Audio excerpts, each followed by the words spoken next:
We are in a situation now where Kevin Durant, on 4 years left of his contract, is available for trade. Hey. What?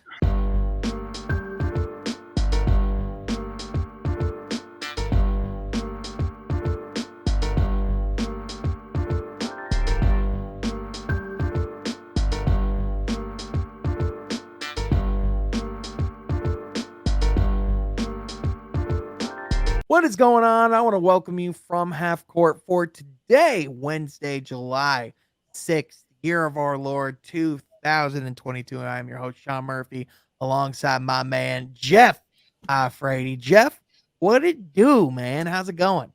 Dude, I'm feeling good. I'm getting that slight urge now before Summer League. I want to watch some Pistons games, even if it's Summer League, man. I'm desperate, but Dude, it's a good time of the year, man. It really is. I've gotten to the point where I've started I resubscribed to League Pass and I've been watching Pistons games from this past season. I watched 2 on Friday. I watched the season opener because I went to that one. That was a really good matchup between the Pistons and the Bulls. It was really physical and gritty. But I was like, oh wait, there's no Cade. This is really depressing because there's no Cade. And so I went and watched the Pistons Rockets classic where Cade ultimately in the fourth quarter after Jalen, got his technical foul and was all tough, after he got one dunk and they were leading in the third quarter. Then the Pistons came back and smacked their asses. Everyone was like, "Yo, Cade's clearly the number one pick." I was like, "All right, yep, thank you everybody for confirming what I already knew." Everybody but Richard Jefferson. Just add that in real quick. Yeah, well, I mean, what does Richard Jefferson know? It's all good. But enough about that, because we are also joined by the newest member of From Half Court, the social media manager extraordinaire, Anthony Schulte. Thank Anthony, you. what's Thank going you. on, brother? What an intro, man. You make Mason shaking his boots there at that introduction. Bro, all I'm saying, if Mason ever has COVID, I could literally do this from my home. Literally, they don't even need to bring someone. Just set me up over Zoom. I have my effects. It will sound like I'm there. I promise. Oh yeah, that was a great, man. What an introduction. I couldn't imagine a better way to be introduced. Well, hey, we got to roll out the red carpet for you, man. Welcome to the channel. Welcome. For those of the people that don't know at home, Anthony is going to be joining the team as our social media manager, and we're going to be having a lot more clips and a lot more content getting generated and out and about. So you're going to be able to find us on TikTok. You're going to be able to find us on Instagram. You're going to be able to find us on Twitter. We're going to even have a clips channel soon. So be on the lookout for that. And Anthony is going to be able to help make that happen. So we're just super excited to have him on the team. And Anthony, I did want to start because you and I were talking a little bit, and obviously, it helps your case quite a bit that you're a Pistons fan. Oh yeah. I want to start because you were telling me a little bit about, your Pistons fandom, and you had a little bit of a story connected to Ben Wallace, which I found interesting because you're a younger lad. I grew up with the Ben Wallace era when I was a little kid. So tell me about that story and tell me about how you became a Pistons fan, man.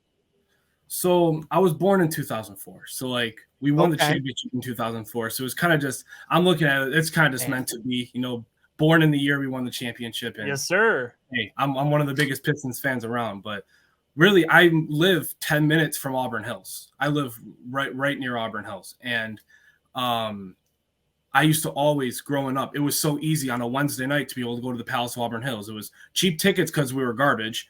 It was cheap parking, and it was easily accessible, right off of Lapeer Road. You just go into the Palace and you watch a game. We might lose, but I mean, it's still something to do. If you're bored one night or the moment just sprang, hey, you want to go to a Pistons game? Sure. I mean, it was that easy, just like it is for Detroiters and people that live near Detroit. Now it's much easier to go to a Pistons game on a weekday now for them because it's right near them. But I always just go to Pistons games so much. It's I can't even remember how many Pistons games the Palace I've been to. And the first game I went to, Ben Wallace dropped, I think it was over. He dropped a lot of points. I don't remember the exact box score he had, but he had a very good game. And it was that it was when he came back to Detroit as number 6, And it was after he went to like the Bulls and Oh man, so you grew up with the second iteration of Ben in Detroit. I grew up with washed Ben Wallace, but watching that Ben Wallace, who was still a good player, it wasn't like he was a bad player. He still had the athleticism. He was serviceable. He was serviceable for what we were. And watching him, I was just kind of like, and I saw, you know, in the Palace when you're going through the concessions, they had all those posters of like championship teams and concerts and all that. Oh yeah. I saw Ben Wallace hold up the trophy. I'm like, I kind of like Ben Wallace. I just liked him from the jump. So as I grew up, I watched more and more of, you know, the 2004 Pistons, and I was just fascinated about how much of a team they really were. Oh, you know, dude. None of them were superstars. Well, they were superstars to us, but to the league and like a Los Angeles fan or a Boston fan, none of them were superstars. None of them really, like, if you see them on your playbill, you're not really going to the game and you're like, oh, I can't wait to watch Chauncey Billups, right? You're going there to watch Kobe or T-Mac or whatever. So watching, like, being able to watch them as like perform as a team. They're the greatest team of all time, in my opinion. The greatest team. There are good squads. There are better squads, but as a team and playing basketball as a team, I don't think any team did it better really than that team. So watching Ben Wallace in his prime with Detroit, growing up with getting that first interaction, watching him as number 6, watching him as number 3, it kind of just the love was always there from the get-go. So yeah, that's really where my Ben Wallace fandom really started and came, and my Pistons fandom, because I mean it's really hard not to become infatuated with the team that's 10 minutes away from you. Yeah, absolutely, man. And I just feel for the both of y'all, because I know I'm as the elder statesman of the group, as the old person in the channel. I was the one that actually, because you know, my story, my very first time going to a Pistons game was in 2004. They came to Grand Rapids, my hometown, and they played a preseason game at the Van Andel Arena. And it was their first preseason game after being world champions. And so I got the champions of the world played their first game after being the champions of the world in my hometown. And I got to see them play against Dirk Nowitzki in the freaking preseason. It was awesome. And then after that, it was the same thing of after the first time I got to see these guys in real life. It was like, all right, yep, I'm in. And immediately as a kid, I wasn't infatuated with Chauncey. I wasn't infatuated with Rip. It was Big Ben. It was because of his defensive plays. It was because of the hustle. It was because how he was willing to do all the dirty work and all that stuff. I don't know why, but as a kid, I was like, I loved that. That was what I gravitated to, man. And I even got to go to an Eastern Conference Finals game in 2005 when the Pistons played Shaq and D Wade in the Miami Heat. And I got to see those guys in their prime. And let me tell you, man, watching that team in the pinnacle, like as a kid, it just even like I knew a good amount about basketball even back then. Just knowing, I knew even growing up, I was like, whatever we get in Detroit, it's never going to be like this again, because you truly can't replicate that group. You really can't. No, you can't. And Jeff, I'm curious, since we're kind of on the topic, we kind of talked about it before. You kind of came through in the later years, right? You kind of came through in the Kyle Singler and Jonas Jerebko days of the Pistons, right? Oh no, talk about tough, man. Like Anthony, I know how you're feeling. I mean, I was born in 2000, so I got a couple of years on you, but I have older brothers. So for me, that 2004 championship, my mom used to get, good seats all the time. She's a realtor, so she had all kinds of connections, especially with my brothers. They love Chauncey Billups. They had Chauncey Billups. I still have a Chauncey Billups jersey. I hang in my room with my brothers. So that always meant a lot to me, man. Like us as brothers, that was how we related. It was basketball. And for me, I kind of got, coached up the legend of the 2004 going to work Pistons. And that's how I kind of grew up. But as I got fully into watching the Pistons, it was like 2010s era. It was a rough stretch, I'll tell you that much.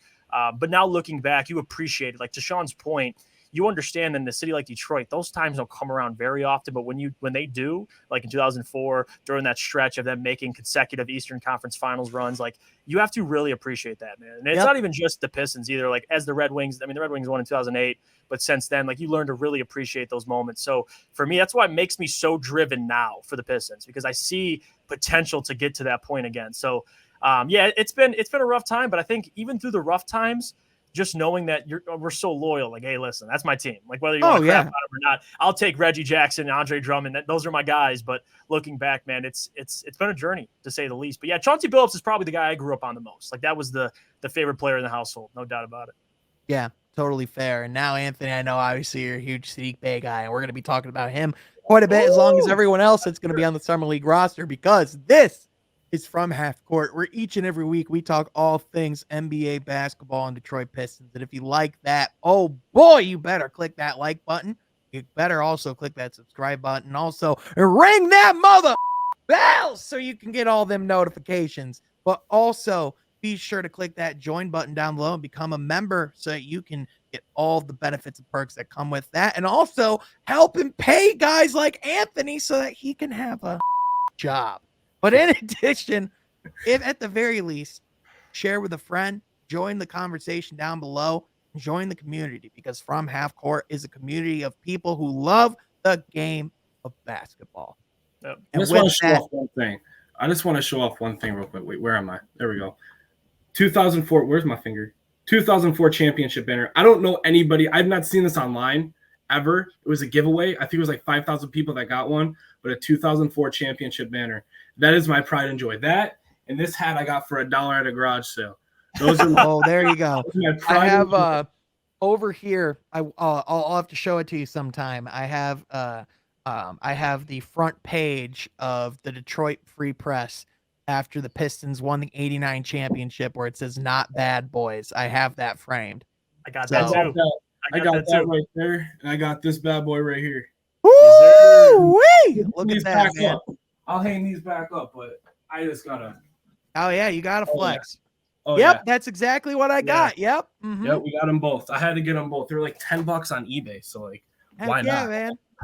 This man gets deals, man. $1 hat from the garage sale. Like that's nice. They had a game-worn Jonas Jerebko jersey that was signed for $5, and my grandparents. That's about what it's worth. Yeah, and my grandparents. I'm not even going to say that's a deal. That's about what a Jonas Jerebko game-worn jersey's worth. They went there. They didn't know if I wanted the jersey. Of course, I'd want a game-worn. I don't care if it was Will Bynum or whoever. And they were like, oh, let's just go back. I didn't know if you'd want it or not. So we went back, and sure enough, it was gone within the 5 minutes that we weren't there. But that hat was still at that sale. So, bro, it could have been Anthony Bennett, Cleveland Cavaliers, year one. I would have still taken the jersey. Like it's game worn, game issue. Yeah. I mean, it's sweet. It's one of the exactly. Yeah, it was worn in it was worn in an NBA game. There's value to that. Period.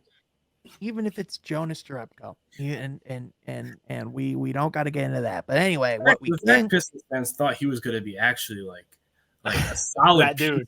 Our team back then was just hilarious. Oh, Troy loved Jonas Jerebko, and that's a whole other conversation for a whole other day. Anthony is here also. It's convenient you just starting in the company, but also, Troy is out today getting ready for. Has a lot of stuff going on, a lot of exciting stuff, getting married in the fall. So we're super excited for Troy.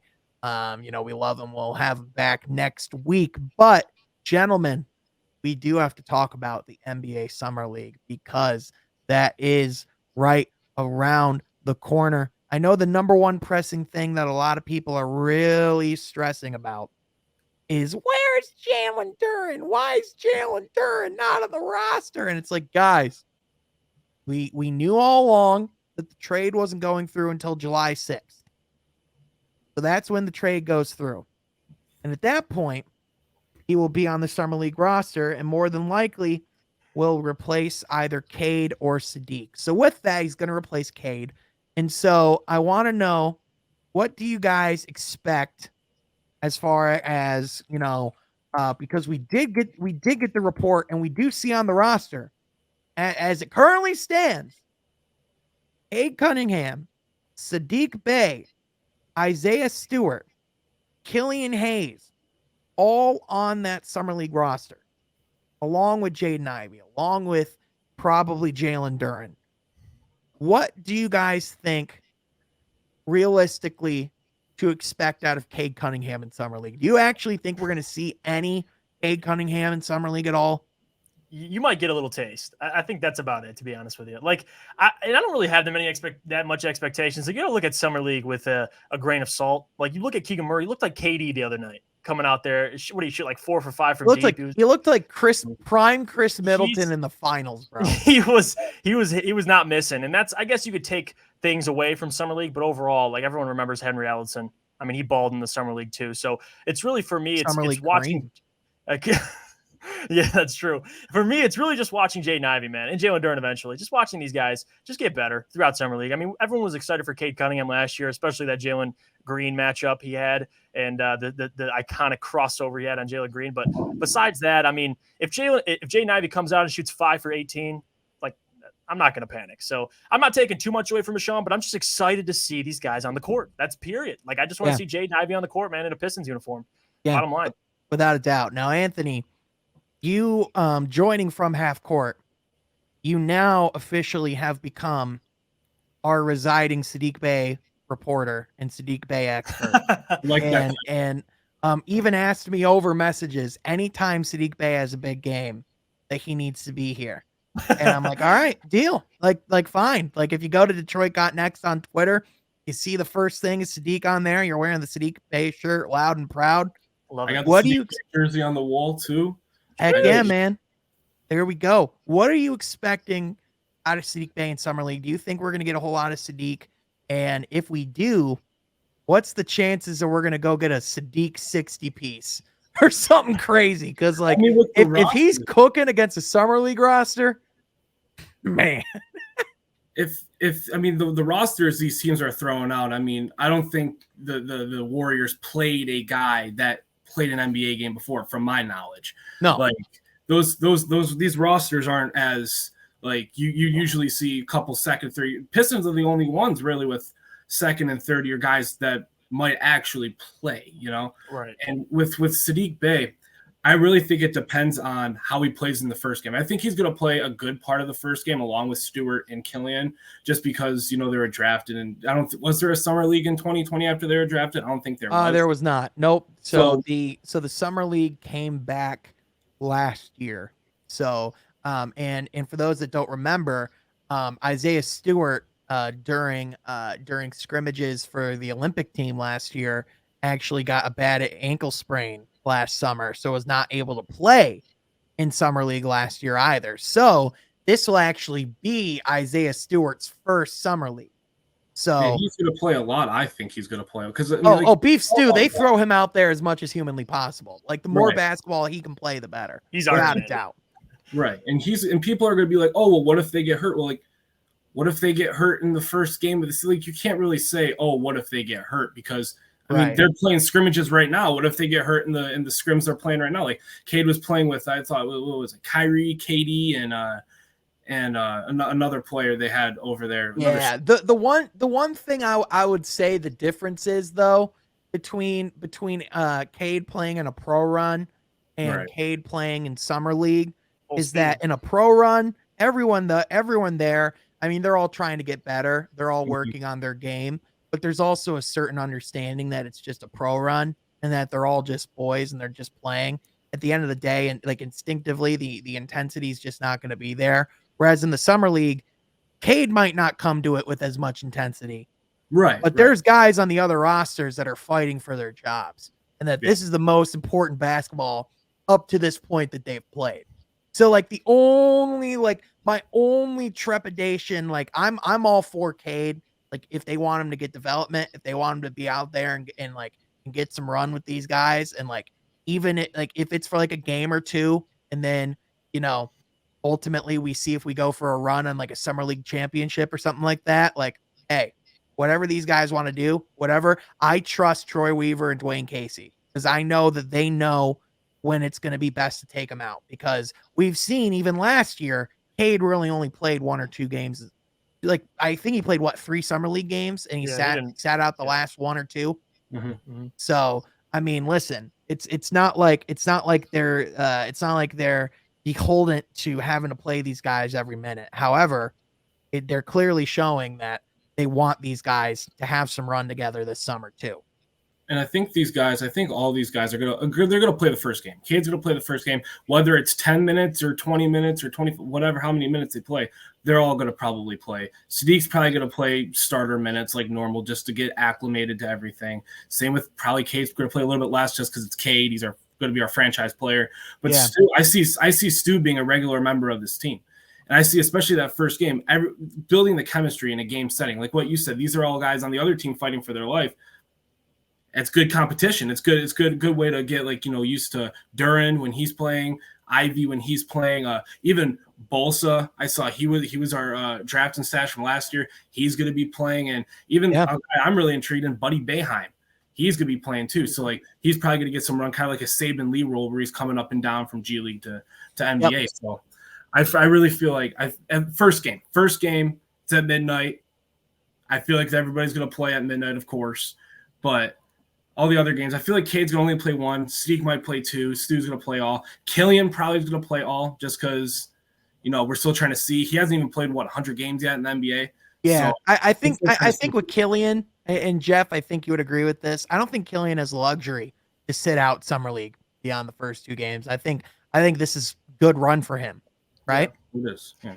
Yeah, it's reps. I think reps is the most important thing for Killian and Beef Stew. Not even for Beef Stew, specifically the shooting. Like, you can go out in Summer League, just let it fly, man. Like, honestly, get these reps in before the regular season. But to your point, yeah, Killian, for sure. Like, that's – and Rod talked about this. Rod Beer talked about this as well. Like, him being able to go out in the summer and go to open runs, which he has been doing, play with more American players, understand that in these situations there's a chance you may not get the ball back, and you got to fight to stay on the court. So, and he's been doing that, man. He looks great in some of these training videos you've been seeing of Killian, man. He just looks just smoother. I mean, he's finishing and everything. So I think with Killian, play him I'd play him the whole summer league. He'll be fine. The only 2 guys, and Anthony kind of hit on it, man, is Sadiq Bey and Cade Cunningham. I mean, if those guys can stay off the floor as much as possible, I'm cool with it. I don't think they need the reps like everybody else. Like, Sadiq had a 50 ball last year. Like, he's probably got the most pro. I mean, he'll be fine, just fine. But Beef Stew and Killian are my 2 guys. They gotta get out there and stay out there for me because they can't hurt. They really can't.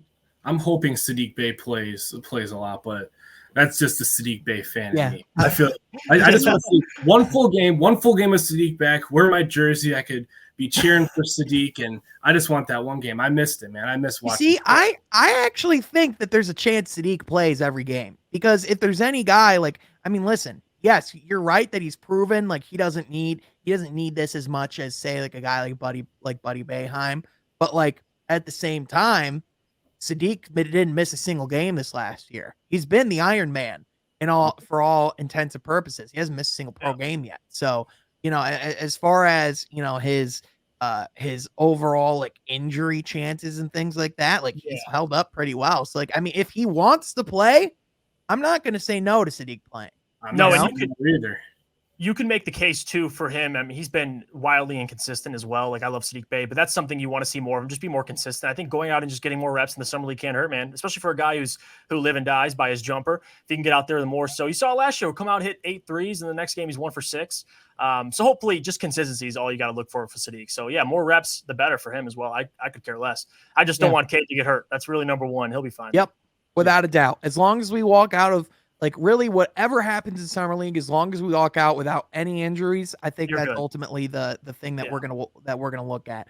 I do want to say, I hope we don't take anything. I hope we learned our lesson from summer league last year, but we don't take anything away from shooting performances during the summer league, because Cade did not shoot well or perform well in the first couple of games in summer league.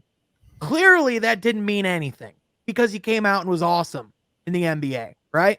So I want to say, whatever we see with Jaden Ivey on the offensive end, as far as shooting is concerned, don't take anything away, especially after one game, please. That's all I ask. So what you're saying is when Keegan Murray comes out and drops 24 and 10, I don't have the right to go to Twitter and say the Pistons messed up, or I got to wait. I got to wait and see how these guys' careers play out. Well, also, all right, messed up. Let's talk about this real quick, right? Because all these people saying the Pistons messed up. How? They picked the guy who was available. Like, you're acting like we picked Ivey over Keegan. Keegan was off the board, bro.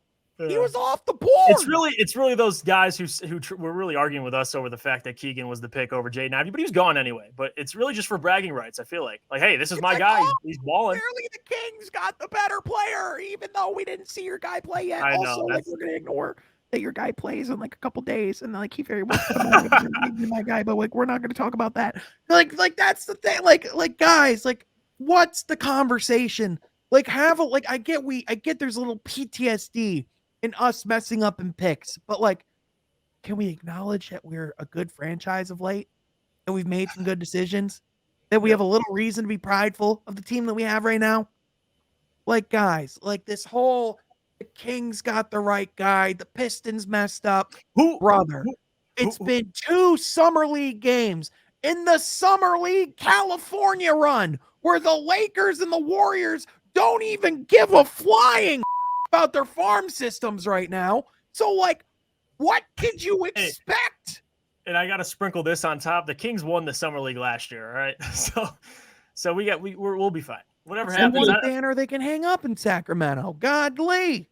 NBA Twitter is the only place you can go to where there are NBA fans where they take summer league into account for how a player will be for his entire career. It's insane. The only places that are worse than NBA Twitter, because NBA Twitter can be a hellhole from time to time. The only places that are worse are NBA Facebook. Yep. That's the worst. Yeah. But NBA Instagram's pretty close behind. Instagram's fighting like hell to get to number 1. It seems like all social media is in regards to NBA basketball. Yeah, Reddit is another one, man. Like, yeah, it's pretty bad. Yeah, 100%, man, 100%. But with that, gentlemen, do you expect or do you hope that the Pistons win the Summer League championship? Do you think it's something that they should pursue? And at what point do you pull back? Is it like, let's say the Pistons are 2-0, right? Do you keep going for it? Or like, let's say the Pistons are 3-0. No, none of this matters. None of this matters at all. I could care less whether they win it or they don't. The only thing I'm looking for in this summer league is player development. I could care less if they're 3-0. Take Saddiq Bey out of it. Okay, but for the sake of our core, do you think it does? Like, I'm just asking solely to ask because we just making sure that no stones are unturned, right? Does it do anything for this core if they win a summer league championship? I guess yes. For a morale boost, it does. You could say, well, we won the summer league with our young core. We can go out and start the season, but they're still going to end the season as like, contending for the play-in. Like, it doesn't mean this team's going to be propelled into the playoffs because they won the summer league. So, yes, I'm not saying they are. I'm not saying they are. And I know where you're going with it, because I will say this: it will help for us Pistons fans who are so starving to see the progression, to see these guys take the next step. If they win the summer league, of course, you'll see me on Twitter. Hell yeah, the Pistons won the summer league. But then the day after, it's over. Like, now it's the season. You can't sit here and be like, we're summer league champs, and then you end the season, you start off like 4-14, and you're like, well, we won the summer league, guys. Like, I just want to see guys get better, man. If Jaden Ivey, if you're 3-0, I still want Jaden Ivey out there the entire summer league. I could care less. I just want to see him play, to be honest with you. I'm kind of selfish, but the rest of it, I don't care about the win-loss record. I really don't. I just want to see the players get better. Just in chemistry, of course. Chemistry is number one. You want to see the guys be able to play together, but other than that, they win, they don't, Sean, I'm Gucci. Yeah. That's fair. Anthony, how about you, man? I mean, it would be great to see us win a summer league champion. I mean, it'll be a fun watch, fun to see our guys win and having fun and killing all the games. But I mean, like, is it really worth it to risk Cade Cunningham and Saddiq Bey 5 games deep into the summer league? Right around? It's not really worth it. But I mean, from what you're asking, from like a morale standpoint, yeah, it would be nice, and it would be good to win a summer, just for them to win something. Because I mean, they've been losing their whole NBA careers. Just for them to like touch the trophy and celebrate in the locker room and celebrate winning together, I feel like that could be a really big stepping stone. But I mean, like, I'm not sure it's really worth risking our guys in summer league, because the last thing we want is, God forbid, Cade Cunningham or Saddiq Bey going down with a terrible injury in summer league. in a very important developmental year for us. Yeah. In the championship game, dude. Like someone goes down, all that goes out the window as soon as someone goes down. 5 minutes of the fourth quarter of the championship game when we're up by 20 and Cade's going for a triple double and I'm assist number 9 goes down. Oh, that would be. Oh, don't get me wrong. If we're playing in the Summer League Championship, and if they throw Cade out there, I'm going to say, dog. Like, I get we want the Summer League Championship. Like, or I get the idea of maybe wanting the Summer League Championship. But if we have to play Cade to get the Summer League Championship, maybe we shouldn't win the Summer League Championship. I mean, especially with our G League depth, too. I mean, we got, like, Saban Lee's on the roster. I mean, Killian Hayes is still probably going to play that game. So, I mean, like, you have 2 point guards right there, Killian Hayes, Saban Lee, that can get the job done against some random from Syracuse, or some random from North Dakota State. I mean, right.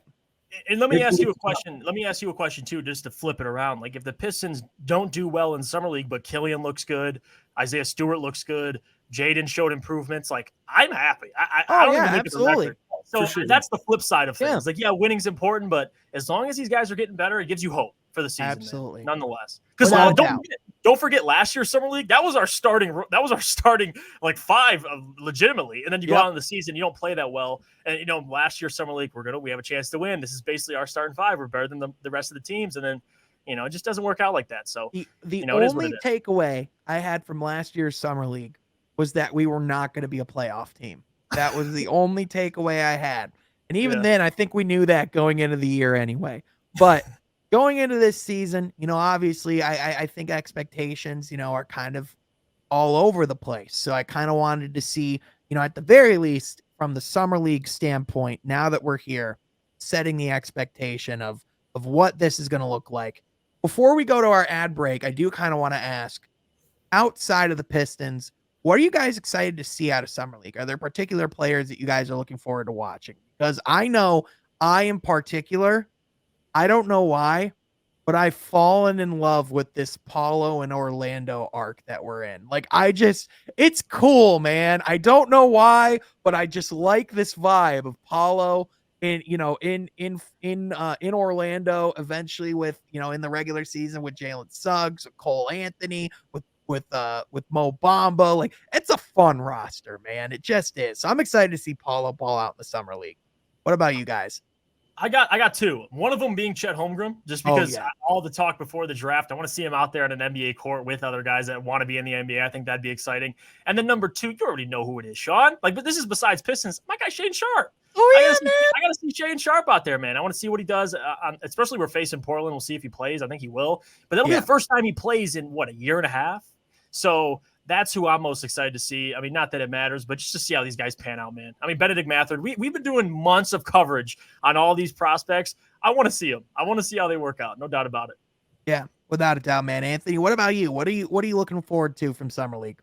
Of course, I'm looking forward to seeing our Pistons, our old Piston friends, and Jamarco Pickett and Luka Garza, seeing what they can do. If they can if they make a roster. I'm a part-time fan of that team. I'm sorry. I love those dudes so much. Like, Jamarco and Luka are right on the end of my bench. Like, they're on my team. Like, I love Luka. I met Luka's dad. I love Jamarco. Oh, we love Frank. We just interviewed Frank this past couple weeks on the channel. We were advocating and wanted Luka back on the team this year. So we're a little heartbroken that he's not, but like you said, man, I'm excited to see him ball out for Portland. I hope he earns a roster spot. Oh yeah, that would make Portland watch because of Shaden Sharp and seeing Jeremy and Luka on the same team again. I mean, they've played together a little bit, but if I'm looking at rookies, incoming rookies that I'm looking forward to seeing, I mean, as Jeff said, Shaden Sharp, kind of seeing how, he didn't play in college. He hasn't played in a long time. I want to see what he can bring to the table. And Benedict Mathurin, just because, I was personally very high on him, and I was like, you know what? If we don't get Jaden or Ivey and they don't want Keegan Murray, why not Benedict? You just lost to Eggs Benedict. That was already in my notes for a memes to make this offseason. So, those are 2 guys I want to see. And also, if he plays, Patrick Baldwin Jr., just because he fell so far in the draft, all the way to the Warriors. I mean, what happened last time someone fell in the draft to the Warriors? Jordan Poole. So just kind of seeing what PB&J can do. And, all the, I mean, this is a very intriguing rookie class. Maybe it's because I'm covering it like so intently this season specifically, but it's such a fun class, such a unique class, and it's just got so many diverse talents. It's just so fun to see like all these different teams get something a little bit different. Yeah, for sure, man, without a doubt. And I mean, there's other guys who we haven't even brought up. I mean, Jabari Smith Jr., excited to see what he does as well. I mean, and this is a deep class. So, like you said, there's a lot of different guys. I mean, we saw Keegan Murray have a great performance out in the California League run. So, obviously Kings fans are excited for that, but I mean, Detroit will have their guys out there as well. And, throughout the league, I'm sure there's going to be a lot of young guys looking to prove a lot. And there's generally a lot of fireworks that take place in the Summer League in Vegas. So definitely going to be excited about that. But guys, it's time to talk about NBA free agency and all that. But first, I got to tell you guys about our friends over at Manscaped. This episode of From Half Court is brought to you by Manscaped. When we talk about post players, there is few better players in the restricted area than our friends over at Manscaped. With great products such as the Lawnmower 4.0 with skin-safe technology, the Weed Whacker, their deodorants, lotions, and more, Manscaped is unrivaled when it comes to the men's hygiene game, serving over 8 million balls worldwide. That's a lot of testicles, ladies and gentlemen. So if you're finding yourself in need of Manscaped products, be sure to go to manscaped.com and use code HALFCOURT at checkout, because that can get you 20% off plus free shipping. Our friends at Manscaped sent us these products, and I can tell you that they are absolutely for real. I have been absolutely satisfied and in love with their entire product line, from boxers, t-shirts, the Lawnmower 4.0 to the Weed Whacker ear and nose trimmer. You can really not go wrong. Be sure to go to manscaped.com and use code HALFCOURT at checkout for 20% off plus free shipping. Thank you again to our friends at Manscaped for sponsoring this video. All right, and we're back. Thank you so much to our sponsors at Manscaped. But guys, there has been a lot that has been happening with NBA free agency, a lot of different moves. I mean, let's start with the two big trades. Because there's been a lot of talks of moves that could happen. Let's talk about moves that have happened. So first of all, the Atlanta Hawks went and got Dejounte Murray from the San Antonio Spurs in exchange for Danilo Gallinari, who the Spurs ultimately bought out, and then 3 future first-round picks. Now the Atlanta Hawks will be building around a core of Trae Young and Dejounte Murray. What do you guys think? Because personally, I am not in love with the tandem. I like the prospects of what it can be, but I don't see the ceiling of this ever being them holding up the Larry O'Brien trophy, personally. Yeah, and a part of that is because how tough the East is. I think that's number one. But another thing is I don't mind the fit. I get why you'd question it because of the shooting. That's probably number one. But defensively, I get the fit because now you can sort of hide Trae Young in a way. You have a guy you can take on your opposing team's best point guard defender. So I get that. You have Dejounte Murray. He's a great perimeter defender. And you paid a lot for him. And he's a guy who, like Trae Young, can make things happen with the basketball. So it kind of alleviates pressure off of Trae. So I understand the trade just from looking at it. Yeah, they paid a steep price for him, but again, like, he's the franchise player for the San Antonio Spurs. Like, you got to pay a price. So, it doesn't move the Hawks into a contender. We'll see what they do with John Collins. I know that Spurs didn't want him in a trade, so that kind of tells you a lot about what he's worth. But to me, I didn't take much from it. I think Atlanta got it, way better adding Dejounte Murray. But again, you got to just see how the fit works. I mean, I'm gonna be very curious because I think Trae, obviously, with his shooting ability, he can play off ball. So I don't think it's going to be a disaster, but I think it's going to benefit them in the long run, because you saw what they were able to do with Bogdanovich. Yes, he can shoot, but he's nowhere near as good a defender as Dejounte Murray is. So I think he's going to bring a lot of things to that basketball team they didn't have prior. So I like it. I think it's good for Atlanta. Yeah, without a doubt. Anthony, what about you, man? What are your thoughts? I mean, I'm not really the biggest fan of the 2 point guard backcourt duo, but like you said, I mean, like, Trae Young can play off ball to Dejounte. Dejounte is a great defender. I mean, he's an all-star. I mean, you could put nowadays you can put 2 point guards in the backcourt and it can work. I don't see it matching up to even really the Bulls, because you see the Bulls, they got all this depth. They've got a great starting lineup. They've played together for a year. Like, I don't even see them competing with really the Bulls or the Bucks or any other team. We don't know what's going on with Brooklyn or Miami's another team where I don't really think they're really up to that. But I mean, I see them as a 6th seed. I see them barely escaping the play-in.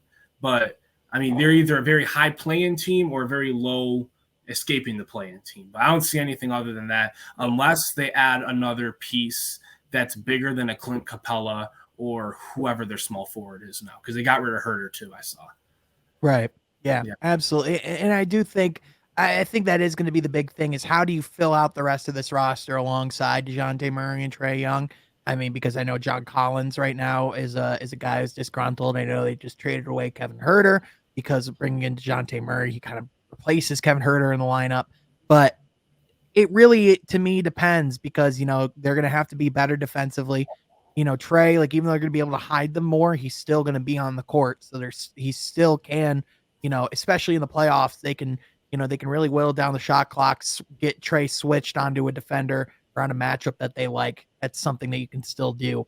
In addition, I just think this roster, I just don't know if this was the time to buy in. But at the same time, I do respect, them looking at, hey, we kind of hit a plateau. We need to make a change. So, and in addition, giving up 3 future firsts for a quality player like Dejounte, I think especially in comparison to how much we saw Rudy Gobert go for, which we'll get into in a second, definitely not a bad deal in comparison to that. So. Yeah, and I think one thing to add too is obviously the Hawks are much farther along than the Pistons, but it all goes back to the same point and just making Trae happy. Like just understanding that you're trying to build a contender. Like even if it doesn't work out, you can at least say like, all right, we attempted to get an all-star caliber player, like Anthony said, an all-defensive team member, another perk on that. But yeah, it's just about showing Trae Young, listen, we're buying in and we want to build a winner around you. So I think Trae Young appreciates it regardless of the fit. Just excited to have another star in Atlanta. So. But to Anthony's point, I think they're still like a 5th or 6th seed. I don't think it moves the needle. They're not going to make the finals. There's still work left to do, but just looking at it, I don't mind it. I like it. Yeah, for sure. They're going to have to figure out the John Collins thing because reportedly he's really not happy there. And so reportedly he wants to be moved. I know they just made a move to the Kings with Kevin Herter. I know John Collins is kind of still on the Kings radar as well. So you never know what kind of move can be made down the line, but definitely still not a finished product there in Atlanta. That's for sure. Another team that made a big move and pushed their chips in the middle of the table in a very bold way was the Minnesota Timberwolves. And here's the full trade because we got to break it down. So the Timberwolves receive Rudy Gobert. In exchange, the Utah Jazz get Malik Beasley, Patrick Beverly, Walker Kessler, Jared Vanderbilt, Leandro Balmero, and 4 future first-round picks. Now, guys, I get the idea of putting a defensive anchor next to Karl Anthony Towns. And similarly how you can hide Trae in the backcourt in Atlanta, you can utilize Karl Anthony Towns' skills in the front court without him having to match up against guys like Nikola Jokic, Joel Embiid, any of those physical bigs, right? However, pushing your chips in the middle of the table when your number 1 player isn't even 21 yet, mind-boggling. And let alone do it on a guy like Rudy Gobert, who offensively we've seen as all of his shortcomings, right? We've seen how much of a liability he can be. But in addition, guys, Rudy Gobert just turned 30. How many times do we see big men after the age of 30 blossom? Name one.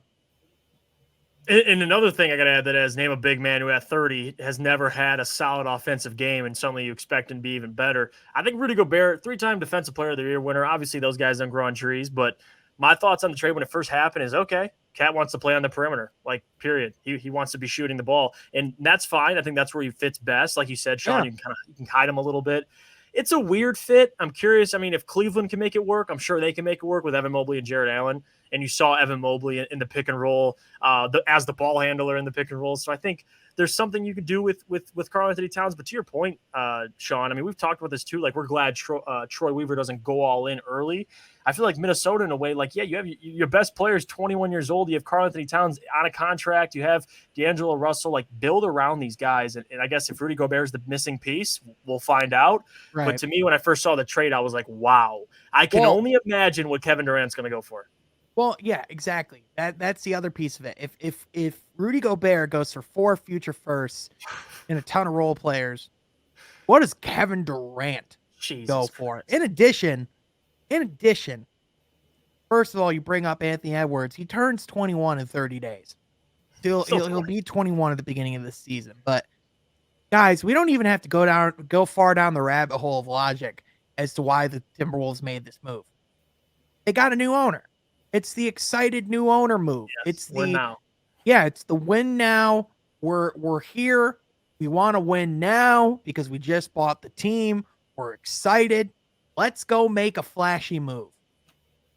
And in this case, I think this is classic Minnesota Timberwolves to me. I actually really liked the direction they were going in. But guys, I would argue the worst part of this trade to me was that they traded Patrick Beverley in the deal. You go and trade the guy who so passionately and vehemently wanted to get you guys to the playoffs last year. And then immediately when you guys get your success, ship his ass to Utah. Don't throw D'Angelo Russell in the deal, who we know is the guy you really want to move. Yeah. But rather you put in Patrick Beverley.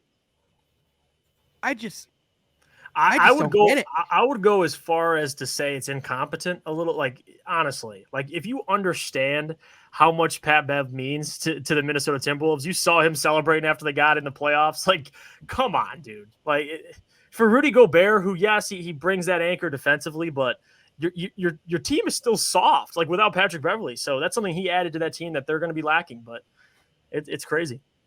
Yeah, absolutely, man. Anthony, what about you, man? What are your thoughts on all this? Do you think there is a scenario where we could be looking at the Timberwolves and go like, wow, this is awesome? There's definitely that little window where it's like, yeah, it could work. Who knows? It could work. You know, Cat not playing center and having actual defensive presence in the paint could help. Gobert, I mean, he's not in everybody's face defensively, but he's still a good defensive player. We can't take that away from him. He may be a liability on offense, but then you got Cat, who's an offensive juggernaut. So I mean, like you don't need Gobert. You don't need Gobert to be the offensive guy. Exactly. Really. He just needs to be down there to do his job and block shots and grab rebounds, and really that's it. But I mean, taking away Patrick Beverley, who, as previously mentioned, he was the heart of that team. Like, he was like that team is, in my opinion, that team isn't going really that far into that Grizzlies series without Patrick Beverley and his presence on the floor. Like, that goes on. And I feel like Utah's going to get a great player in Patrick Beverley. No matter where you are in any point in your franchise, Patrick Beverley, you always like a guy like that on your team. Well, even for them, you know, I think the likely scenario for Utah, because I think that's the interesting piece, and the other part of it, it looks like Danny Ainge is tearing it down. It looks to me like, I mean, I know the reports have been that, you know, I know allegedly, according to Woj, they want to retool around Donovan Mitchell. However, what world do you trade your other star, just get a ton of picks in return? Because more than likely these contracts are either going to be bought out or they're just expiring, and they're just going to be part of the team until they're expiring, right? So, like, in what world does Donovan Mitchell say, yeah, let's go. Let's do it. Let's go. Another season. Utah, these new unis, I love them. This roster's great. Like what world is Donovan Mitchell on this roster opening night? I mean, Donovan, it really just depends on what they can get back for Donovan Mitchell. I mean, like, you can get back that much for Rudy Gobert. I feel like you could get back maybe a very good young player from a winning team. That's a win now team that doesn't really need that young star. You can give them, oh, here's someone with a little bit of playoff experience. You know, but it's really like So if I feel like you're dancing around his name, Anthony. I feel like you're dancing around Tyler Hero's name a little bit, Anthony. Yeah, I mean Tyler. I really don't. I mean, I don't really like Miami personally, just because they always killed the Pistons back in the day. But like, I mean, Tyler Hero is the guy that I'm really thinking about. Is the good fit for a trade. You can get Miami to give you back. Maybe you can steal Duncan Robinson. Maybe to kind of like make money. I don't know. Maybe they can find another. Maybe you could steal Duncan Robinson. I Okay. feel like the Heat are a little. The Heat. I mean, they haven't given up Duncan yet. So hold on. I'm going to quote Rob Parker here. No way, no how. There is no way in hell the Utah Jazz should trade Donovan Mitchell. I mean, you're going to trade your franchise player who's been in the league. Wait for it. For a total of 5 years. To do what, Sean? To build a winner and get another franchise player? Yeah. Okay, Utah. But all right. No, that is not how it works. You trade Rudy Gobert, which Rudy Gobert, solid player. If they traded Donovan Mitchell first, I would agree with you. Tear it down. You could still build around Donovan Mitchell. Don't you dare say for Tyler Hero? What? No, go on. Please explain. I'm not saying it has to be for Tyler Hero. I'm not saying that needs to be the guy that you build your centerpiece around. Listen, here's my case, okay? Donovan Mitchell is going to be 26. He's going to be coming up on his 6th season. As far as what we've seen from him so far, Danny Ainge, you can maybe make the case. Listen, we've tried with Donovan Mitchell. We had this roster around him. We played 5 years. We made playoff runs. With we hit a Rudy plateau. Gobert as your co-star. Think about that. Okay, but like, who are they going to get to surround Donovan Mitchell though? Like, here's the question: are they going to get good? Are they going to be able to get good to the point where you're contending again by the time Donovan Mitchell's still in his prime? That's the question. Because like this offseason, seemingly what could Utah do to like put themselves into a position to win now? Maybe the only thing. Go get DeAndre Ayton and a sign and trade with Utah. But even then, he's not going to be as good defensively as Rudy. He'll be maybe a little bit better offensively, but don't you think the defensive shortcomings are going to balance that out a little bit? Don't you think that, like, isn't that not very different than what you had in Rudy in the first place? No, Donovan needs a co-star, man. Like, he needs another 20-point scorer. I don't want. Who are you going to get to come to Utah? Well, I'll start with the multiple first-round picks and the $30 million you just opened up by trading Rudy Gobert. I think that's a good start. Come on. Are we really going to sit? Right. If Danny Ainge wants to pitch the idea, and who knows what they're planning to do, I want to trade my 2 franchise players to build a winner. And I get Rudy Gobert. You just mentioned it, Sean. He's 30 years old. You know what Rudy Gobert is. I think there's Donovan Mitchell. He did it with Mitchell. Paul Pierce and Kevin Garnett. He did it with everybody in Boston. This guy's I forgot about that trade. Dude, they were 30. They were 30. How old were they when he traded them? Donovan Mitchell's closer to 30 than he is 20. He's 26. Right? This guy's 34 years old. The guy is what did he average last year well, let's just go through his stats. The guy's giving you a consistent, 25 points a game? Like, those guys don't grow on trees. And I get Donovan can't win by himself, but trust me, I think Utah, if I'm their strategic advisor, retool. And I get it. There's a ceiling. But again, so you're going to pitch the idea to me that you're going to suck and you're going to try and get another player like Donovan Mitchell to build around again. Like, I can't wrap my mind around it. I can't wrap my mind around it. Tearing it all down. They should do it. I wasn't saying they should do it. I'm just saying if there's anybody. I'm saying they should do it. If I'm saying if there's anybody that could fit the trade and something just to get something almost as equivalent in return, the only thing I think personally available right now that could even be considered is Tyler Hero. Because I mean, like, as Sean was saying, I mean, like, what is Donovan going to do with all these players? He's got Mike Conley still on the team, Patrick Beverly, and didn't they give away Royce O'Neal and stuff? Yeah. Like, for first round pick. Here's the other piece. I've been listening. It's interesting because Royce O'Neal, who apparently, from reports and from a lot of talks was Donovan Mitchell's NBA best friend, traded him, and then Eric Pascal who's Donovan Mitchell's childhood best friend, off the roster. And here's my other, Jeff, can I make my one other argument? Go ahead, Sean. Okay. In my opinion, I think you can get a lot back for Donovan Mitchell. And I'm saying that he's about to enter the apex of his prime, right? Like for all intents and purposes, from like what he's supposed to be age-wise, he's about to hit the apex of his prime, right? You have him under contract for a few years. So to your point, Utah does not have to tear it down. However, I think we've seen teams like the New York Knicks who are desperate and hell-bent to get a star in the Madison Square Garden.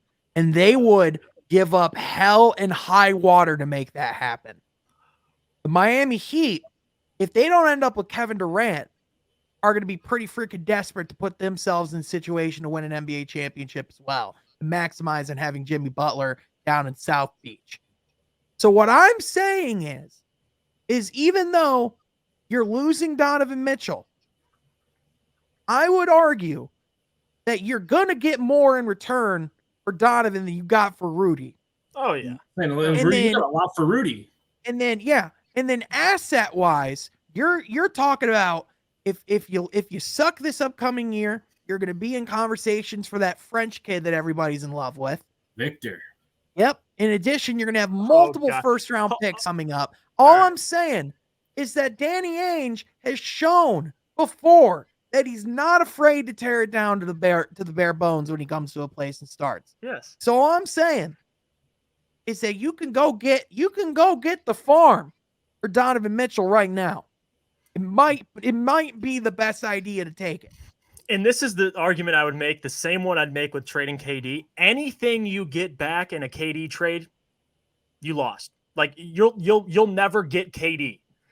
And that's my point about Utah. You trade him, okay. You will not get value for Donovan Mitchell. You can Kevin give me Durant's 4 a little first-round different, picks. though. Kevin Durant's a little different. Durant's a completely different player than I'm not saying they're the same player. I'm saying I know. I'm not getting a 26 point per game guy back. Am I? Like Tyler Hero, he's a 6 man. He's 6 man of the year. He's a baller. Right. You're saying he's gonna have the same impact as Donovan Mitchell? Like, not Absolutely saying you, not. but I'm saying that's what you think trading for. You're not getting Donovan Mitchell back in return. So my point would be Danny Ainge. It worked once in Boston, but you know why it worked? Because you hit on Brown and Tatum. If you didn't hit on those guys, would we be saying it was a great move to get all these assets? No, we wouldn't. So again, it depends what they do with those picks. But to the point, Sean, I just say watch out. Because if you're going to trade Donovan Mitchell, you better get a damn good return, like what the Brooklyn Nets are asking for. Maybe a star level player and some picks, but we'll see. I mean, whatever. Yeah. It's Utah. It ain't the Pistons. I could care less. But without a doubt. And the other thing too, his name's also been thrown around quite a bit as a potential bargaining chip to make the Kevin Durant trade happen. So like perhaps like Utah could become a third team in that deal. So like that's been other talks that have been thrown around as well. But let's get there because you brought up his name, Kevin Durant. The biggest chip, the biggest thing happening in the NBA world right now. Kevin Durant has officially requested a trade. The apocalyptic scenario for the Brooklyn Nets. I mean, first of all, let's talk about the fact that literally this time last year, Kevin Durant signed his extension in Brooklyn. With the expectation that James and Kyrie were to follow. The expectation was these guys were going to be teaming up together and they were going to be contending for chips for years to come. And then all of a sudden, Kyrie doesn't want to get a shot. And then from there, we are in a situation now where Kevin Durant, on 4 years left of his contract, is available for trade. Hey, what? I'll say this. I think the Nets, they knew what they were getting into because you have 3 players, James Harden, Kyrie, and KD, the most unpredictable players in the NBA, all on the same roster. You can't predict James Harden. Now he's traded. Now Kyrie Irving, you mentioned the vaccine, but even besides that, like just not really like he's a basketball player, but not a basketball player first. And he's doing many other things in life, but obviously basketball isn't his main focus. And then with Kevin Durant, you just don't know what you're getting. Like KD, 1 minute he signs the extension, he wants to stay, but then shit hits the fan. Now he's requesting a trade. So Brooklyn, hey, you put all your chips into the basket. You made the playoffs with D'Angelo Russell. You had a nice little team around him. And then you said, you know what? Let's go all in. And it just didn't work out. So I mean, I appreciate Brooklyn for trying, but at the same time, it's like this is the reality of taking those risks, man. Like you're bringing in 3 superstars that have moved previously before. Like now you see James Harden on his 3rd team. You see Kyrie on now his 3rd or 4th team. You see KD on his 3rd team. Like this is, I can't say I'm surprised, but it is what it is, man. Yeah, absolutely, man. Anthony, what about you, man? I know you said you have some theories, you have some potential trades in your back pocket, which we'll get to in a minute. But as far as this Kevin Durant situation, what are your thoughts on him requesting a trade for Brooklyn? What do you think about the Brooklyn Nets as a whole? And yeah, what are your thoughts, man? I think the Brooklyn Nets right now is the accurate description is a dumpster fire. It's really not the greatest situation to be. I mean, like in your asking price is what was 2 All-Stars and multiple first-round picks. Not many, unless you do a 3-team trade. Oh, they apparently want a young All-Star, pick swaps, future firsts. Like they want doesn't even make sense. they want an all-time farm package. Well, this would be the biggest star to get traded, in my opinion. At right now, with what Kevin Durant can do, especially coming off injury, this would be one of the biggest, maybe not in the modern era, definitely. In the modern era, the biggest star to get traded on a win like this. Nobody saw this, especially after Kyrie signed what he signed. Nobody saw this coming. Nobody saw Kevin Durant saying, "You know what? I want out." Kyrie just committed to me. I want out.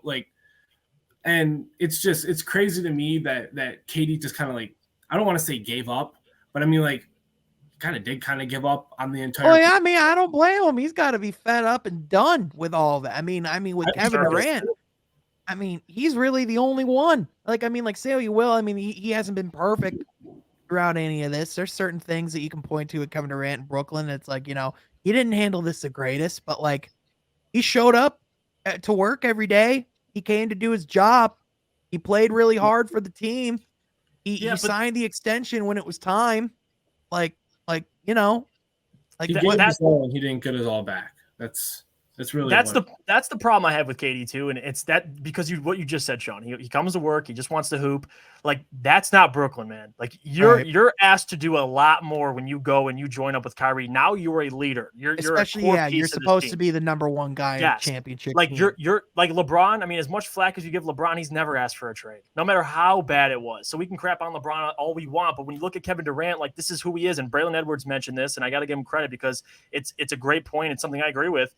KD wants to go somewhere. He just wants to hoop. He just wants to hoop, period. So I don't think Brooklyn right now looking at it, that's why Golden State's now in the picture. Of course they are. Because Golden State, when he was with Golden State, that's all he had to do. Just show up, get buckets. They have the leaders in place. They have the organization, the culture in place. In Brooklyn, he's required to instill that culture, and he just doesn't do that. So that's why Phoenix and Miami were among his top suitors because they have cultures. They have winning. He could just step in, be KD. The rest will take care of itself, man. Really. Well, the other thing too, they're like not only are their cultures, but it's where they're winning games. It's 2 of the top teams from each conferences. Like it's like bingo, you want to leave a crappy situation. Obviously, your top recommended places you're going to want to go are 2 of the best situations in the league, right? Superstars. Yeah, exactly. But I mean, from the sounds of it, as time goes on, it's sounding less and less like Phoenix has what it takes to make a deal done. It sounds like reportedly they're hesitant to give up the farm for Kevin Durant because they don't know if they're getting Kevin Durant for all 4 years. I mean, let's be honest, guys. I mean, with Kevin, we can't trust 100% if he's going to be happy for all 4 years. And we don't know if he's not going to want to go somewhere else again. So that's kind of the other thing. The guy that's shot up the odds in Vegas and the interesting thing has been the Toronto Raptors have reportedly really shot up as the favorites to get Kevin Durant. That's the team, man. I can feel it. It's only if Masai wants to give up. He said he's not giving up Scotty. That is the only way that deal gets done. Is if Scotty Barnes is a part of that trade and Gary Trent. Those 2 have to be part of the trade. And if those 2 aren't a part of the trade, Brooklyn's hanging up that phone faster than ever. You might even then you might almost have to still go get a sign and trade and get a guy like Donovan Mitchell or a guy like DeAndre Ayton in the deal as well. Like you're almost going to have to go and make something like that happen too to make the deal happen. Yeah, and just I feel like Toronto and really OKC are the 2 places that I really see him going. Just because I mean, look at what OKC has all those picks. Like if they really want all that draft capital, give up the draft capital, and for Kevin Durant, why wouldn't he want to go back to OKC and like kind of not be LeBron, but pull a LeBron and go back and kind of like fix his name and prove all those people that burned his jersey wrong, and just all right. I feel like that's for Kevin Durant's sake, that's perfect for him. All right, Anthony, I like where your head's at, and in a perfect world, I agree with you. First of all, let's acknowledge the absolute comedy it would be that after losing Kevin Durant, that Sam Presti does all this work, builds all these prospects, gets all these young players in their system, and he ultimately just trades it all to go get Kevin Durant again. How hilarious would that be? That would be absolutely incredible. Now, here's why it's never going to happen. Because, first of all, even though we saw it was super personal and it was super deep with the LeBron stuff when he left Cleveland, and he was able to ultimately come back and be the stronger, bigger man and accept that. Brother, we're talking about Kevin Durant. Yeah. We're talking about burner account champion Kevin Petty Durant. King. Petty King.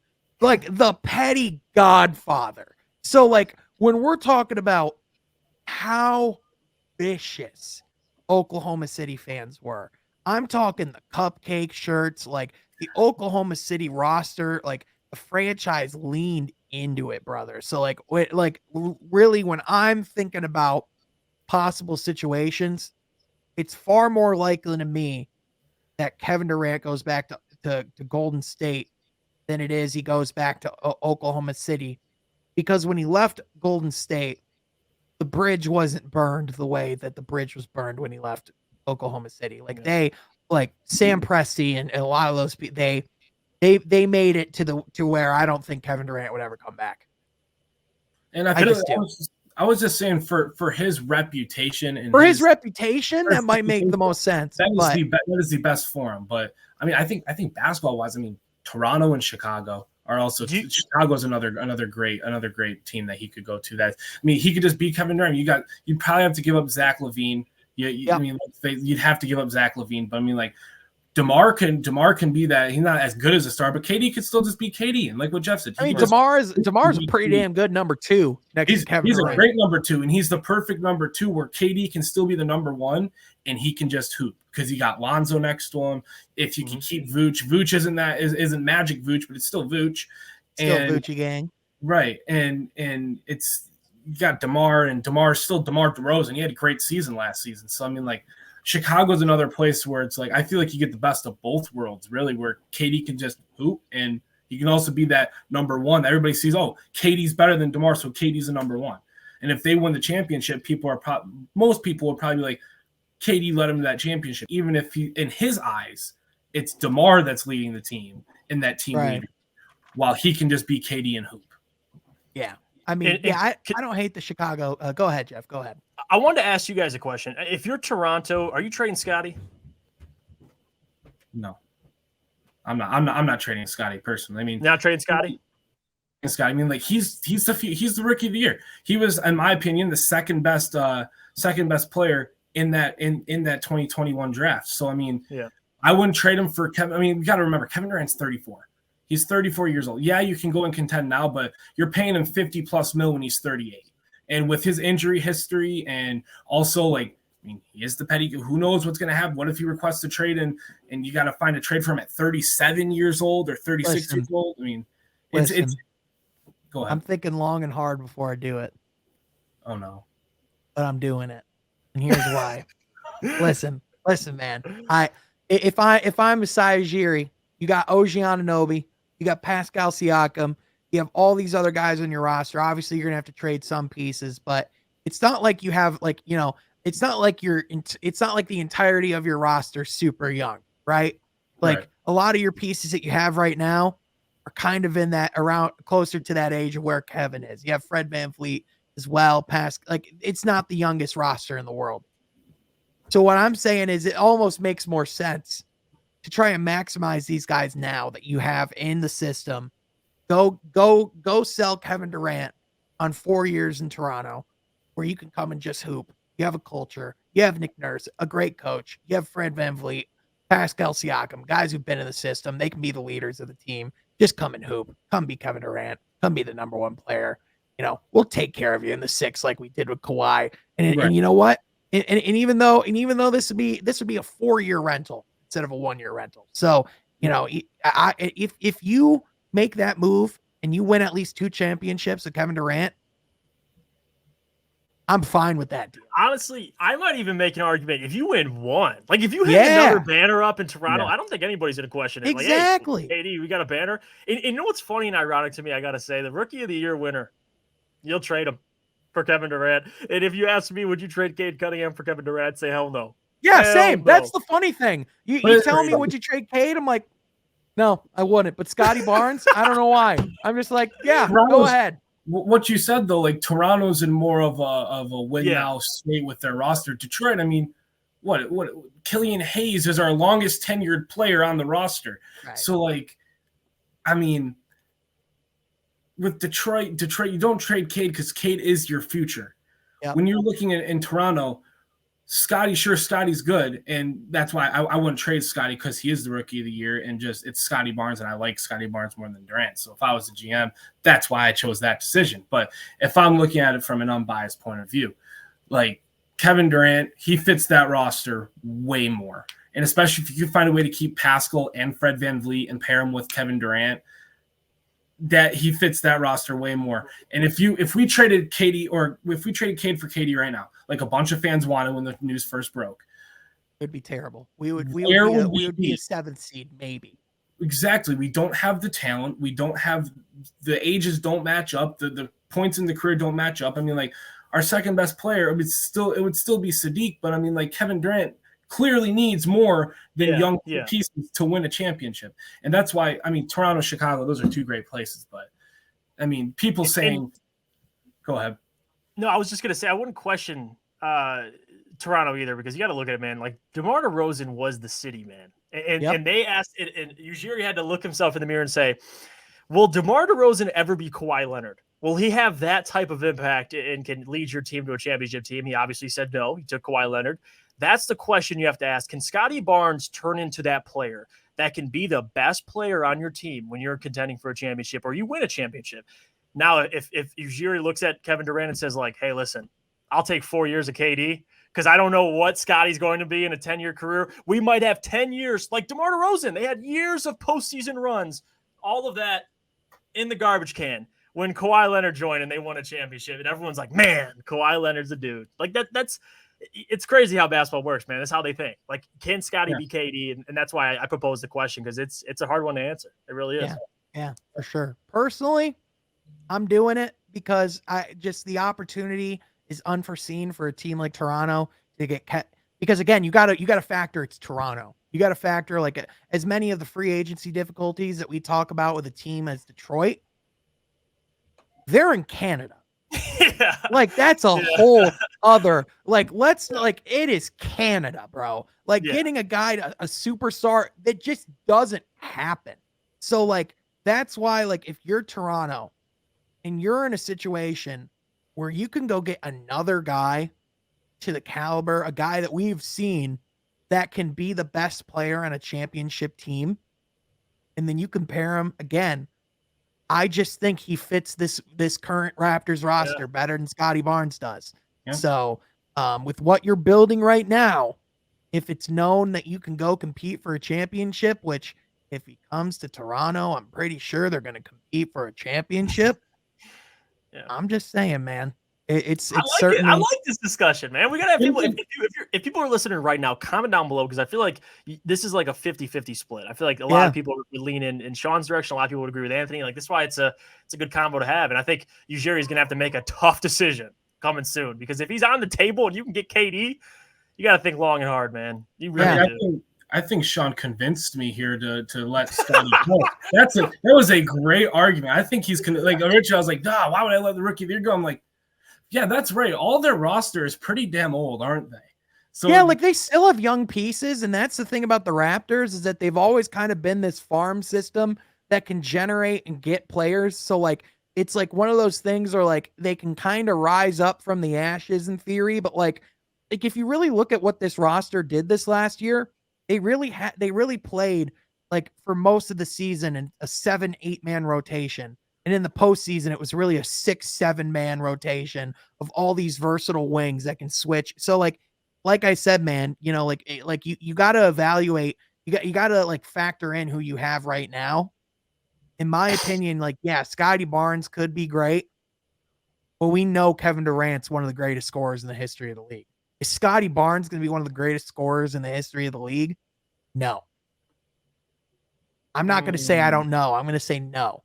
I mean, would Toronto fans be happy with trading Scotty? Because like I see a lot of Raptors where they are in love with Scotty Barnes. And he's great. He can be great. He's great. But I mean, would they be happy even if it brings probably if it brings championships? But at the moment when the trade hits, the first place I'm going to be if he's traded to Toronto is Raptors Twitter to see what their thought. If they're going to be excited as much as they're going to be like, oh, we traded Scotty, they got Kevin Durant. Yeah, that's true. It's just I know there's one certain person on Twitter that loves Scotty Barnes more than anything, and he told me if they trade Scotty Barnes, because the news a couple days ago he saw the rumor that Scotty Barnes was put in the air, but then Masai knocked it down. He was like, if we trade Scotty Barnes, I'm hanging up my fandom. I'm coming to the Pistons. So I mean, there are some Toronto fans that are that devoted to Scotty Barnes, and I see it. Look at us with Cade. Look how devoted we are to Cade. Like we do anything. And I get it. You do get that. You do get that attachment because like when people do bring up trading Cade, I get defensive. I'm like, hey, I borderline growl. Same way with Sadiq for me. Ask him. Do me a favor. Ask that man how he felt after DeMar was traded. And then how he felt when they were hanging up the banner, or they hung up that first championship. Like I got to ask him that because he should have left technically when you traded DeMar DeRozan because he was like the heart and soul of that city in his entire career. So we'll see. I think they'll be upset, but long term they'll be fine. And listen, man, if there's any GM in the National Basketball Association that has the cachet and the reputation to make that deal, it's Masai Ujiri. Yeah. But with that, ladies and gentlemen, that is going to do it for this week's episode of From Half Court. Anthony, thank you so much for coming on, brother. Thank you so much. Thank you guys, so much. Man. Thank you. Hey, absolutely, man. Hey, seriously, brother, we're super excited to have you in the company.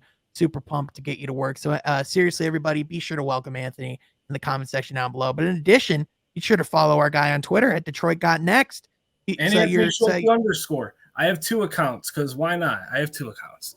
Yeah. So. You got to have the 2 burners, baby. The double burner. Burner sensation, man. That's how you do it. But absolutely, man. Be sure to follow at Detroit Got Next. Be sure to follow my guy at Jeff IF80 and also myself at Sean Half Court. But also be sure that you're subscribed, giving positive ratings, and sharing the podcast with everyone at home because this is From Half Court where we talk all things NBA basketball. Yes, we want to thank you all so much for tuning in, being here, part of the conversation, and we will catch you guys next time from Half Court. Be sure to subscribe. And one more thing, we're going to be doing watch-alongs for Summer League games, so be sure to be on the lookout for those as well. With that, we'll catch you guys next time from Half Court.